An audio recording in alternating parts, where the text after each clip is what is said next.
जैसे ही चामिनजू के पापा मिस्टर चा आ रहे होते हैं रेस्टोरेंट में, चामिनजू उन्हें पीछे से बुलाकर रोक देता है और वहां से बाहर जाने को कहता है। उसके पापा पहले तो मना करते हैं, पर बेइज्जती ना हो इसलिए वो वहां से चले ही जाते हैं।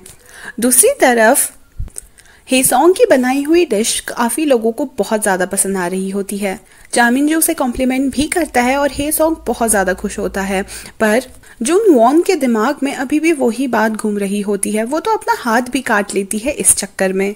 बाद में वह अपनी दोस्त जुंजी से जाकर मिलती है और जुंजी उससे कहती है कि आज तो हेसोंग की वेलकमिंग पार्टी है, तो वहां क्यों नहीं गई उसे अटेंड करने? तो बहुत खुश थी जब उसे नौकरी मिली थी।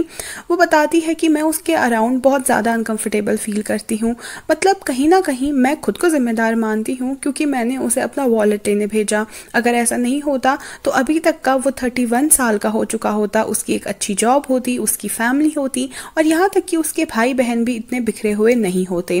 वो सारी चीजों का जिम्मेदार खुद को बताती है। जुंजी उसे समझाने की कोशिश करती है पर वो नहीं मानती है।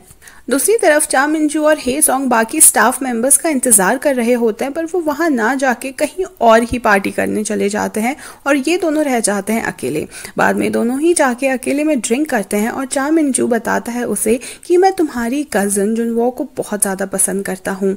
हेसोंग उसे कारण पूछता है तो वो बोलता है क्योंकि वो बहुत ज्यादा प्रिटी है। हेसोंग बहुत चिढ़ के बोलता है इतनी भी सुंदर नहीं है वो।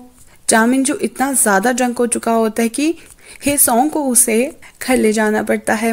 घर ले जाने के बाद जब वो उसके फ्रिज पे देखता है तो बहुत सारी फोटोग्राफ्स लगी होती हैं। वो चामिनजू से उन फोटोग्राफ्स के बारे में पूछता है तो चामिनजू कहता है मैंने अभी बस 2 साल पहले ही ये फोटोज लेना शुरू किया है, जब मैं जुंगवॉन से मिला उसके बाद। उसके मिलने के बाद ही मेरी लाइफ बहुत ज्यादा अच्छी और फनी हो चुकी है। उससे पहले तो मैं फोटो तक नहीं लेता था।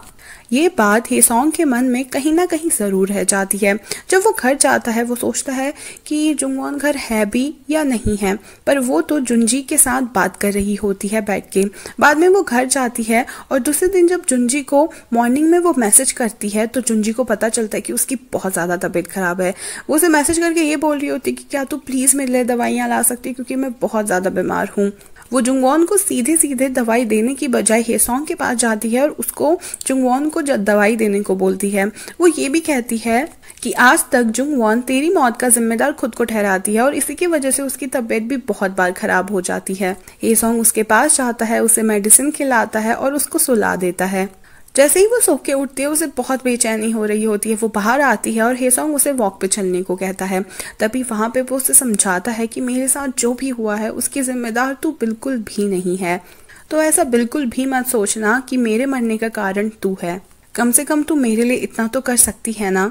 जुंगवॉन बोलती है कि मुझे तुझसे बहुत सारी चीजों के लिए माफी मांगनी है, पर जब मैं तेरे सामने आती हूँ मैं कुछ बोल ही नहीं पाती। हेसोंग कहता है हमें पास्ट को भुला देना चाहिए क्योंकि अब तो हम दोनों साथ है ना।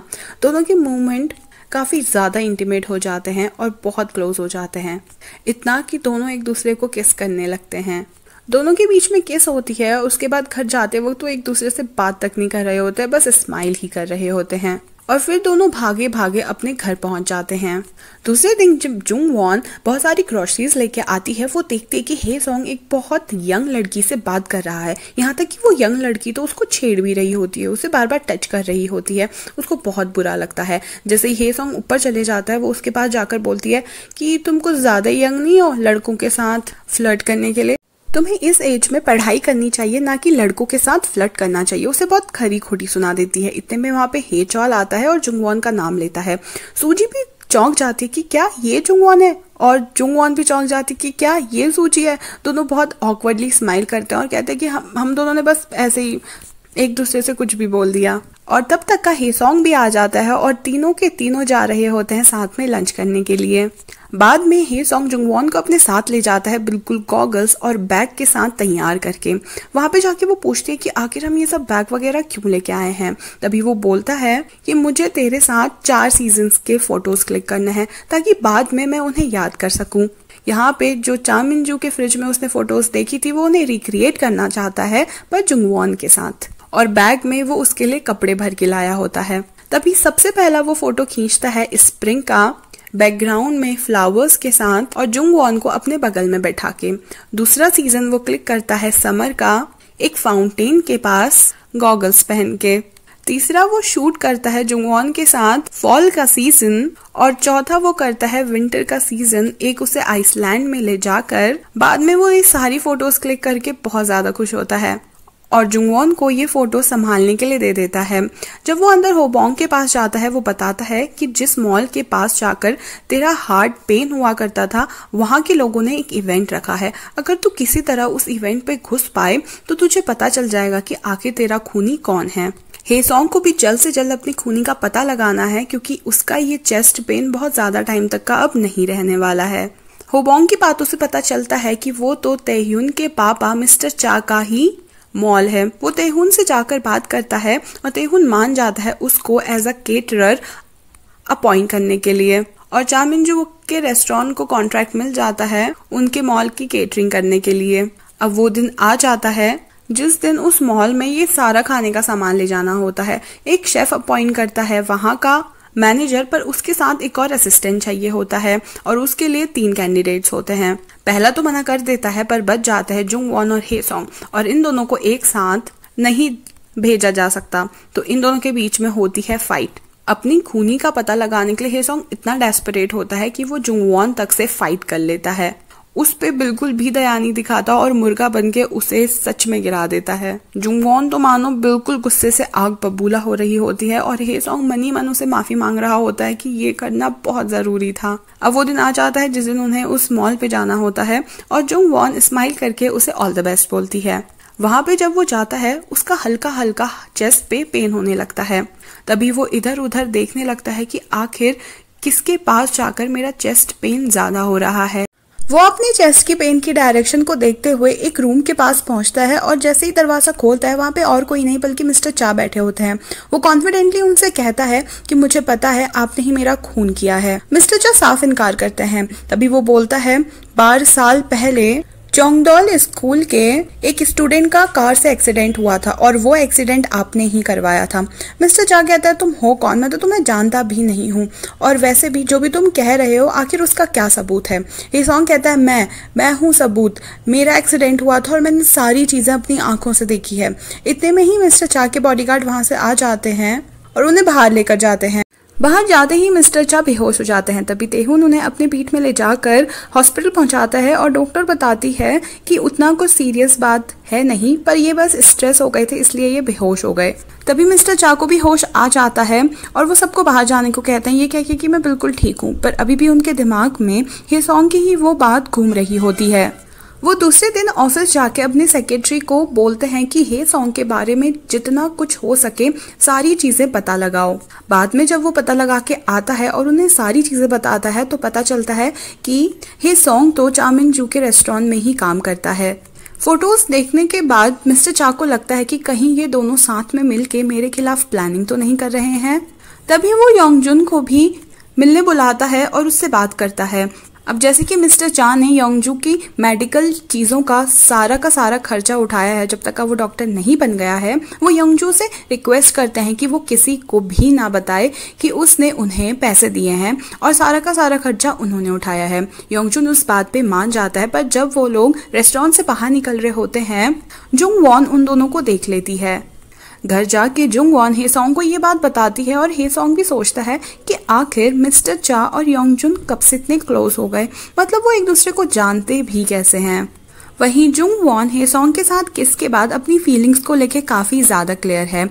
वो सीधे सीधे जाती है मिस्टर चामिनजू के पास और उनको अपनी दिल की फीलिंग्स बताते हुए कहती है कि मैं आपको बिल्कुल भी पसंद नहीं करती, एक्चुअली मैं तो किसी और को बहुत ज़्यादा लाइक करती हूँ, तो अच्छा होगा कि आप ट्राई करना बंद कर दें।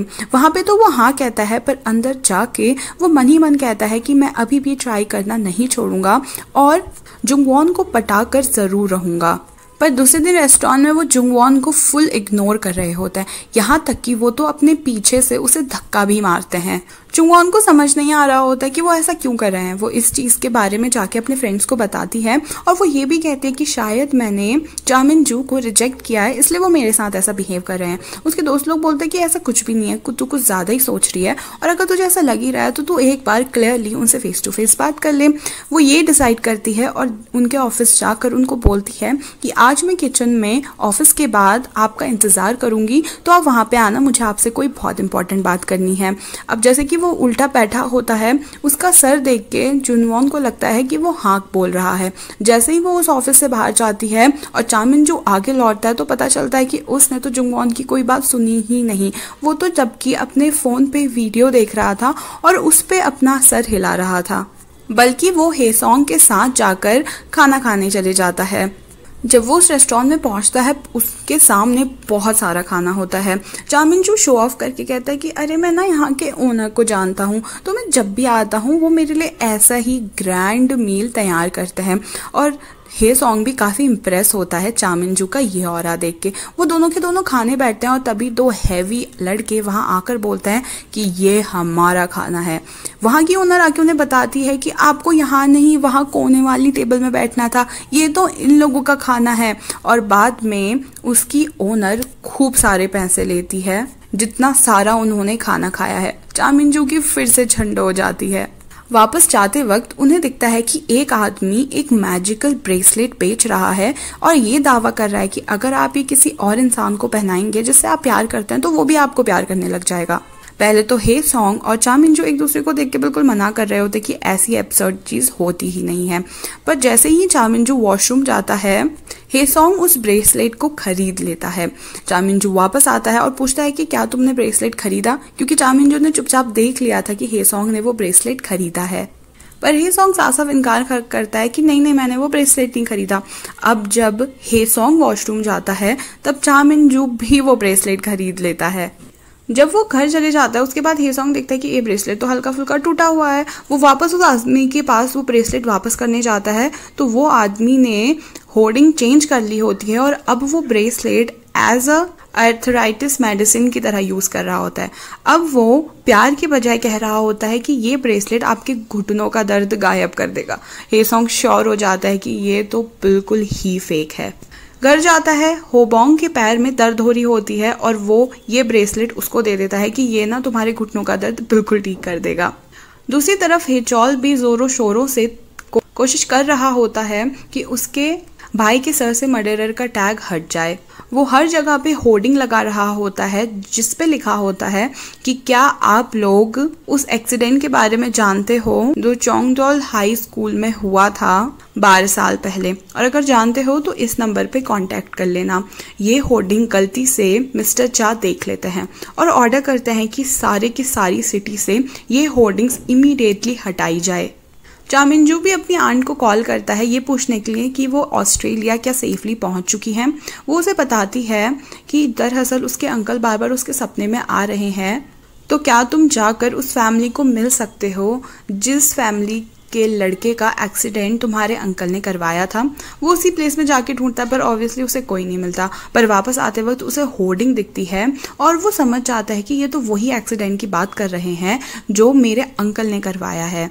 उस पे जो नंबर दिया होता है वो उस पे कॉल करता है और उसे मिलने को बोलता है।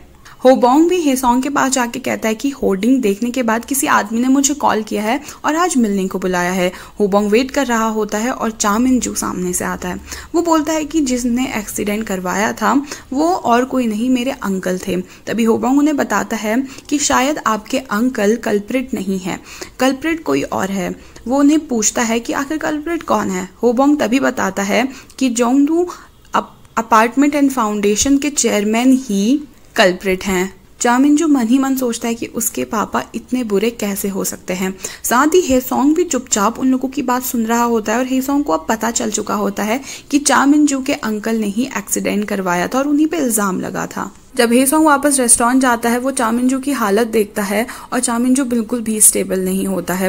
वो बहुत ज़्यादा डिस्ट्रैक्ट हो रहा होता है। बाद में चामिनजू दोबारा से होबोंग को बुलाता है और उसे एक क्लिप देता है।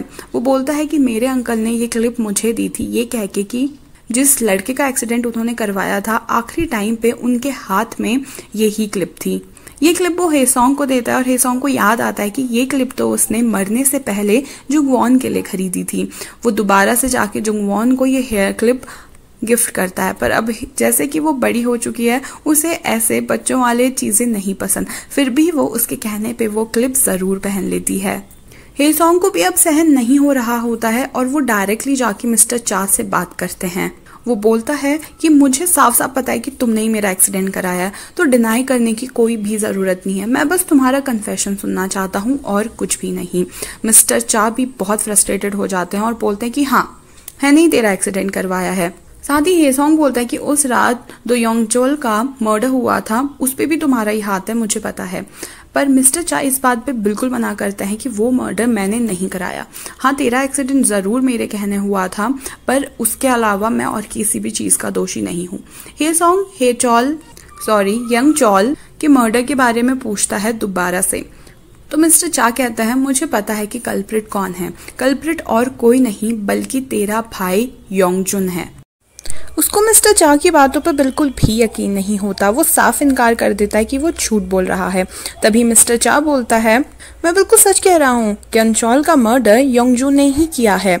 मेरी वजह से तेरा एक्सीडेंट हो गया था, इसलिए दया करके मैंने योंगजुन को पढ़ाया लिखाया और यहाँ तक कि उसके डॉक्टर बनने में मैंने ही उसकी हेल्प की और खूब सारे पैसे दिए हैं।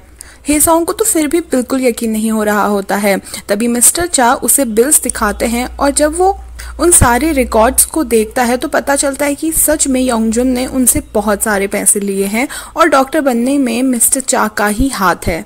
वो भागते हुए सीधे अपने भाई के पास जाता है और गुस्से में पूछता है कि क्या मिस्टर चा से तूने पैसे लिए हैं और उसी पैसों की वजह से आज तू डॉक्टर है। योंगजुन साफ साफ इनकार कर देता है, ये बोल के कि मुझे पास्ट के बारे में अब कुछ भी बात नहीं करनी है, मैंने ऐसा बिल्कुल कुछ भी नहीं किया है, मैं भले ही उससे पैसा क्यों लूंगा। यहाँ पे उसको भागते हुए हो बैंग देख लेता है और हो बैंग के साथ होती है मिसेस हुआंग। हो बैंग उसे देखने बाहर पे जाता है कि उसी वक्त मिस्टर चा मिसेस हुआंग को देख लेते हैं। वो उसे लेकर जाते हैं और कहते हैं कि ठीक है, मैं आज तुम्हें बताता हूँ कि तुम्हारे पति ने सिर्फ पैसों के लिए ही सारा का सारा इल्जाम अपने ऊपर नहीं लिया, बल्कि एक और कारण है। और पूछता है कि तुम्हें क्या लगता है कि चा मिंजू का रेस्टोरेंट बिना पैसों के इतना बड़ा खड़ा कैसे हो गया। मिसेस वांग को कुछ समझ नहीं आ रहा होता कि आखिर मिस्टर चा किस बारे में बात करना चाह रहे हैं। तभी मिस्टर चा बोलते हैं कि उसकी रेस्टोरेंट बिल्ड करने में मैंने इन्वेस्ट किया है। मिसेस वांग बोलती है कि हाँ, इसीलिए ना क्योंकि वो तुम्हारा बेटा है। मिस्टर चा बोलते हैं नहीं, बिल्कुल नहीं, इसलिए क्योंकि तुम्हारे पति ये चाहते थे। तुम्हारे पति ने मुझसे इल्ज़ाम अपने सर पे लेने के बदले ये मांगा कि आप चा मिंजू के रेस्टोरेंट पे इन्वेस्ट करें। वो और कुछ भी नहीं चाहते थे बल्कि चा मिंजू को सेफ और सुरक्षित रखना चाहते थे। मिसेस वांग को समझ आ जाता है कि मिस्टर चा के मन में चा मिंजू के लिए अब कोई भी प्यार बाकी नहीं है। मिस्टर चा मिसेस वांग को बोलते हैं कि अगर तुम चाहती हो चा मिंजू का रेस्टोरेंट ऐसे ही अच्छा चलता रहे, क्योंकि अगर एक बार मैंने अपनी इन्वेस्टमेंट वहां से हटा दी तो चा मिंजू का रेस्टोरेंट बंद हो जाएगा और यहाँ तक कि चा मिंजू बैंकरप्ट हो जाएगा। इसीलिए तुम अपना बयान नहीं दोगी मेरे खिलाफ और चुपचाप वापस चली जाओ ऑस्ट्रेलिया। मिसेस हुआंग अब क्या ही करती, वो वापस ऑस्ट्रेलिया जाने लगती है और चा मिंजू को कॉल करती है कि वो वापस से ऑस्ट्रेलिया जा रही है। चा मिंजू भाग के उनके पास जाता है एयरपोर्ट पे और पूछता है कि आखिर क्या रीज़न है। अभी तो आप गवाही देना चाहती थी मेरे पापा के खिलाफ और आप अचानक से ऑस्ट्रेलिया क्यों जा रही हैं। मिसेस वांग बोलती है कि तुम्हारी पापा की शक्ल देखकर मैं कुछ बोल ही नहीं पाई। दरअसल मैंने तुमसे एक बात छुपाई है। तुम्हारे अंकल ने फ्री में सारा का सारा ब्लेम अपने ऊपर नहीं लिया, बल्कि मिस्टर चा ने उन्हें बहुत सारे पैसे दिए थे। उन बहुत सारे पैसों से हम लोग अपनी बेटी का इलाज कराना चाहते थे और इसीलिए तुम्हारे अंकल ने सारा ब्लेम अपने सर लिया था। हम लोग भी कोई अच्छे इंसान नहीं हैं। अगर तुम्हारे पापा ने गलती की है तो तुम्हारे अंकल ने भी उस गलती को छुपाने के लिए बहुत सारे पैसे ऐंठे हैं। चा मिंजू इस बात पे उसे कुछ बोल ही नहीं पाता और सीधा जाता है अपने पापा मिस्टर चा के पास। बोलता है कि आपने आंटी को क्या बोला कि वो आपके खिलाफ गवाही देने को तैयार है ही नहीं। मिस्टर चा कहता है मैं उससे मिला भी नहीं और तुम जो भी सोच रहे हो वो सब गलत सोच रहे हो। चा मिंजू बोलता है कि एक दिन मैं आपको साबित जरूर करके दिखाऊंगा कि पैसा हर कुछ खरीद नहीं सकता। एक दिन आप अपने ही जाल में बहुत बुरी तरह फंस जाओगे। मिस्टर चा कहता है हाँ ठीक है, मैं समझ गया जो भी तुम कहना चाह रहे हो, अब तुम सीधे बाहर निकल जाओ मेरे ऑफिस से और इन सारी चीज़ों से दूर रहो। मैं तुम्हें एक पापा के तौर पे ये बता रहा हूँ। वो बोलता है पापा, अभी आपको बड़ा याद आ रहा है कि आप मेरे पापा हो। और तभी बाहर से मिस्टर चा की दूसरी पत्नी इनका कॉन्वर्सेशन सुन रही होती है।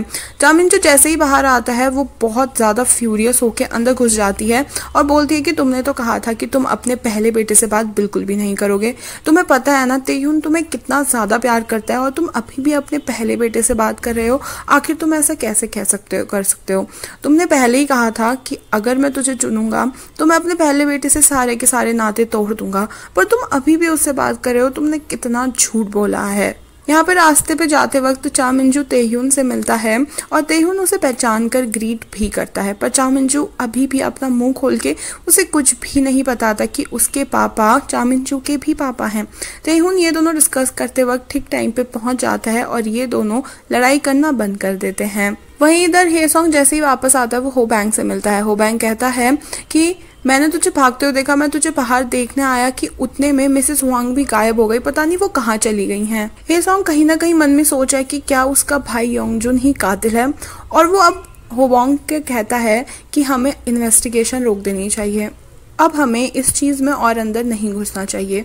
वो इसी टेंशन के साथ घर चले जाता है और फिर थोड़ी देर सोने की सोचता है। वहीं तभी हम देखते हैं कि उसके सारे भाई बहन यहाँ तक कि जुंगवॉन बिल्कुल बचपन की तरह ही साथ मिलके खाना खा रहे हैं। जुंगवॉन उसे लेकर जाती है, उसे अच्छे हेयर स्टाइल दिलाती है, कपड़े दिलाती है और वो सारे के सारे भाई बहन मिलकर जाते हैं योंगजुन की ओथ सेरेमनी में। योंगजुन भी ओथ लेने के बाद हेसोंग को थैंक यू बोलता है कि आज उसी की वजह से वो डॉक्टर बना है और फिर बाद में सारे के सारे लोग मिलके खाने को जाते हैं कि इतने में ही हेसोंग के आंखों से आंसू आने लग जाते हैं। पता चलता है कि हेसोंग तो सिर्फ सपना देख रहा है। तभी वहाँ पे होबैंग भी आता है और कहता है कि मुझे लगता है तुझे फ्रेश एयर लेनी चाहिए तो तू कहीं चले जा। वो बस पे बैठता है और बस अपनी इन सारी चीज़ों के बारे में सोचने लग जाता है, इतना ज़्यादा कि वो सो जाता है और बस अपने लास्ट स्टॉप पे पहुंच जाती है। ड्राइवर उसे वहीं पे उतर जाने को बोलता है क्योंकि वो लास्ट स्टेशन होता है। जैसे ही वो वहाँ पे उतरता है वो चल रहा होता है कि सामने पे से एक बुलडोज़र आ रहा होता है। उसे दिखता है कि दूर पे एक औरत खड़ी है जो कि बहुत बूढ़ी है। वो उस बुलडोजर को अपने हाथ से रोकता है और फिर उसके बाद थोड़ी देर में बेहोश हो जाता है। बुलडोजर की मालकिन उसको हॉस्पिटल लेकर जाती है। तभी डॉक्टर बताता है कि ये ठीक तो हो चुके हैं पर पूरी तरह से सही नहीं हुआ है, इसलिए इनको सियोल में बड़े हॉस्पिटल ले जाना होगा। वो एग्री करती है और तभी देखती है कि हेचॉल के हाथ से तो घाव गायब हो रहे हैं। ये देखते ही वो उसका बेड हिलाने लगती है और उसे शिफ्ट करने की कोशिश करती है। पता चलता है कि वो तो उसे अपने घर लेकर जा रही है। घर पहुंचने के बाद जब वो हेसोंग के फेस से बैंडेज हटाती है तो वहां का भी घाव गायब हो जाता है। वो औरत ये देख के सरप्राइज होने की बजाय खुश हो रही होती है और यहीं पे इस पार्ट का एंड हो जाता है। क्या इस ड्रामा में अब नया ट्विस्ट आने वाला है? आखिर ये औरत कौन है जो चौंकने की बजाय खुश हुई है उसके घाव गायब होते हुए देख के? नेक्स्ट पार्ट को बिल्कुल भी मिस मत करना और सब्सक्राइब कर लेना ताकि नेक्स्ट पार्ट आप जल्द से जल्द देख लें। Thank you so much for watching. Bye bye.